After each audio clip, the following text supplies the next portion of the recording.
grade 10s. In our last lesson, we were learning how to do names and formulas for ionic compounds. Remember, ionic compounds happen when one atom loses electrons and becomes a cation, and another one gains them and becomes an anion. Because we have two compounds together, these were ionic. But sometimes we don't give and take electrons. Sometimes we share them. And when we have sharing of electrons, we have covalent. Now, covalent compounds are what we're going to talk about in our lesson today. So covalent bonds happen anytime two atoms share their electrons. Every atom has a certain amount of strength that it uses to not only hold on to its own electrons, but also to attract them away from other elements. And in covalent bonding, the two atoms involved in the bond are about the same strength, so neither of them is strong enough to rip an electron off the other guy. Covalent bonds always happen when we have two nonmetals close together that are forming a bond. Remember when you look at a periodic table, the zigzag line? The zigzag line started off by boron and zigzagged its way down. Covalent bonds happen with this group, this very small group that we have of atoms.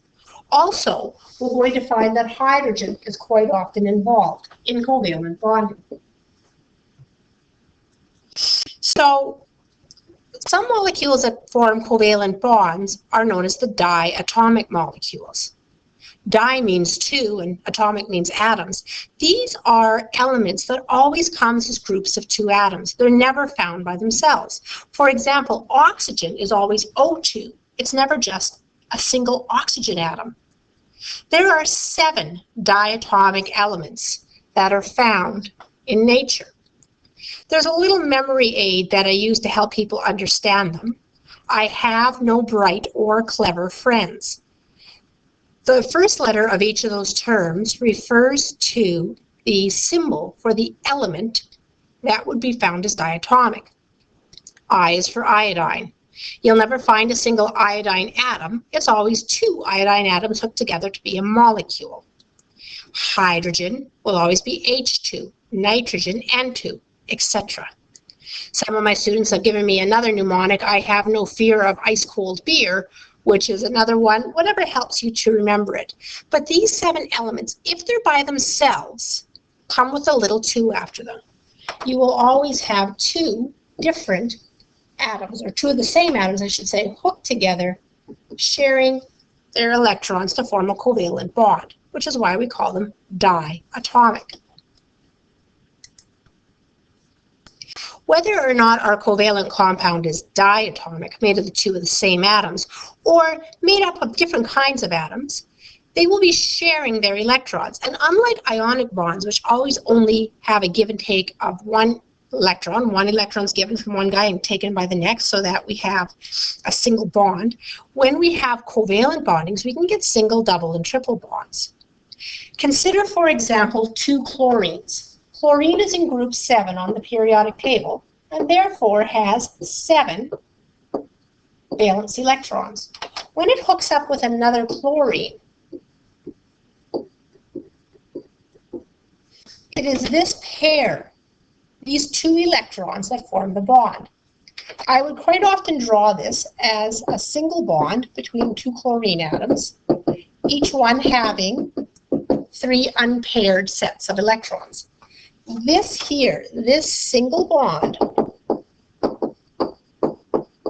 is made up of 2 electrons. They're sharing. So from the point of view of each chlorine, there is a pair of electrons that belongs to itself. So in covalent terms, this is a single bond. But we could also have a double bond. For example, consider oxygen. Oxygen is in group 6 on the periodic table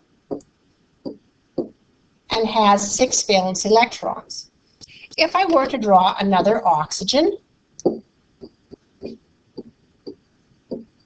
we can see that there are pairs of electrons here and here, here, and here. Those are not available for bonding. But we also have 2 singles here that can share and another 2 here that can share. I would draw this as 2 oxygens with 2 shared pairs of electrons. This is a double bond. A double bond has 4 electrons being shared. It is also possible to find atoms forming a triple bond. Nitrogen is a great example of that. Consider nitrogen. Nitrogen's in group 5 on the periodic table. There's 1 pair and 3 single electrons to give 5 valence electrons. I'll draw this other nitrogen here the same way. You can see that there's a pair that will share here, here, and here. Nitrogen could be drawn as a triple bond with each of these lines representing 1 shared pair of electrons. This is a triple bond. And when we consider a triple bond, you can see that 6 electrons are being shared. So covalent bonding can have multiple different ways of sharing. So because of that, the formulas don't work by doing crisscrosses anymore.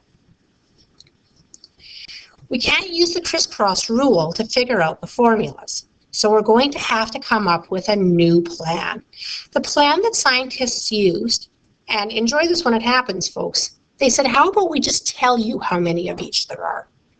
If there's 2 nitrogens and 5 oxygens, why don't we just say that? And the scientists thought, that's a great idea. But let's just say it in Latin so we sound smart. So, a quick lesson in Latin. To count to 5 using prefixes. 1 is mono. You ever heard that expression, mono a mono, one on one? 2 is di. 3 is tri, like a triangle has 3 angles. 4 is tetra. You know those juice packs you get in your lunches are called Tetra Packs because they have 4 flat sides. And technically they have 6, but they've got 4 on the sides plus the top and bottom. Penta means 5, like the pentagon.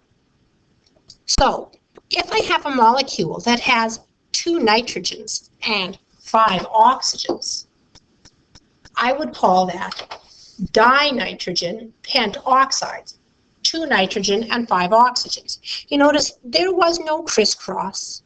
There was nothing to do with charges.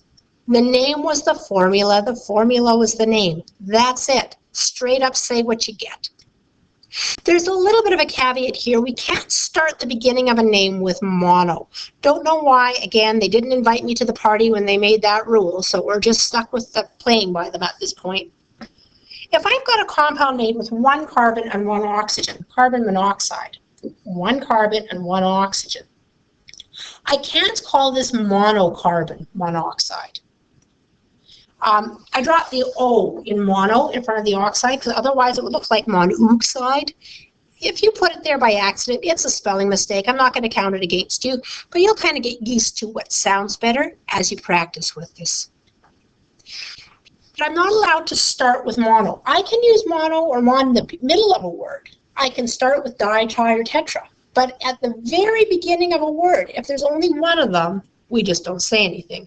Carbon monoxide is that poisonous gas that forms in fires and is the reason you're taught to crawl out of a house fire. Let's try a couple together. We have a compound here with 3 phosphoruses and 5 oxygens. I always know my first name is just the first name. And my last name, oxygen, will become ide. So this is some type of phosphorus oxide. But because both phosphorus and oxygen are non-metals, I'm going to say how many of each they are. I will only use these prefixes if both halves are from the non-metal side of the periodic table. Because there's 3 phosphoruses, I will say triphosphorus. Because there's 5 oxygens, I will say pentoxide. Triphosphorus pentoxide. What if I have Ni3? Well, N is nitrogen, and I is iodine, and I'll change that to iodide. Now, because both nitrogen and iodine are found as on the non-metal side of the periodic table, they're on the right, I use prefixes. There is one nitrogen, but I'm not allowed to start a name with mono, so I'll just leave it. There are three iodines, so I will say triiodide. Nitrogen, triiodide. Let's try going from the name to the formula. Carbon tetrachloride. The symbol for carbon is C. Chloride is a Cl. There is no prefix in front of the carbon, so I'm assuming there's just one of them. I don't have to write the number 1 in chemistry. Tetra means 4. I need 4 of the chlorines. You notice I'm not crisscrossing. The tetra stays with the chlorine because there are 4 of the chlorines. Diphosphorus mononitride. Phosphorus is P. Nitride comes from nitrogen. It's N. Diphosphorus means I need 2 of the phosphoruses. So I'm going to put the little 2 right after the phosphorus to say there are 2 of them. Mononitride means I need 1 of the nitrogens. So I don't have to put a number after the nitrogen because we don't write the number 1 in chemistry. Now, it's important that when we have covalent bonds that we never reduce. Dihydrogen dioxide is also called hydrogen peroxide. What's that stuff that you pour in a cut that fizzes to help sterilize the wound? You can also use it when bleaching your hair to make your hair blonder. But we can't reduce H2O2 to HO. That would be a different compound and it would change the name.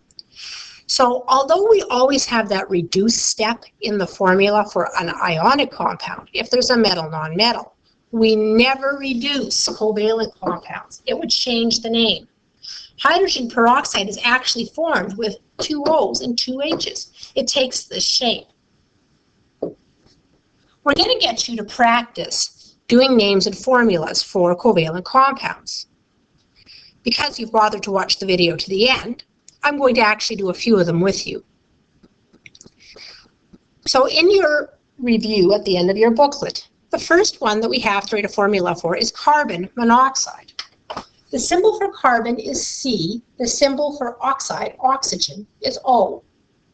There's no prefix in front of carbon, so I'm assuming 1 of them. The mono in front of the oxygen also means 1. So I just need 1 C and 1 O, and because I don't write the number 1 in chemistry, I'm done. Let's try carbon tetrachloride. The symbol for carbon is C. Chloride is Cl. There is no prefix in front of the word carbon, so I don't put any number. In front of the word chloride, the prefix is tetra. Tetra means 4. I need 4 chlorines, so after the chlorine, I'm going to put a subscript 4. CCl4 is carbon tetrachloride. Next one is boron trichloride. The symbol for boron is B. Chloride is Cl. There's no prefix in front of the word boron, so I only need 1. The prefix in front of the word chloride is tri. I need 3. BCl3. Carbon tetraiodide, Ci. I need tetra. I need 4 iodides. At the bottom of the page, there's a couple of the diatomic elements that I want you to remember how to write them as diatomic. Hydrogen gas is one of the 7 diatomics. So it's not just H, it's H2. Fluorine gas is also one of our 7 diatomics. So it's not just an F, it's F2. Finish the rest of the page practicing with covalent names and formulas.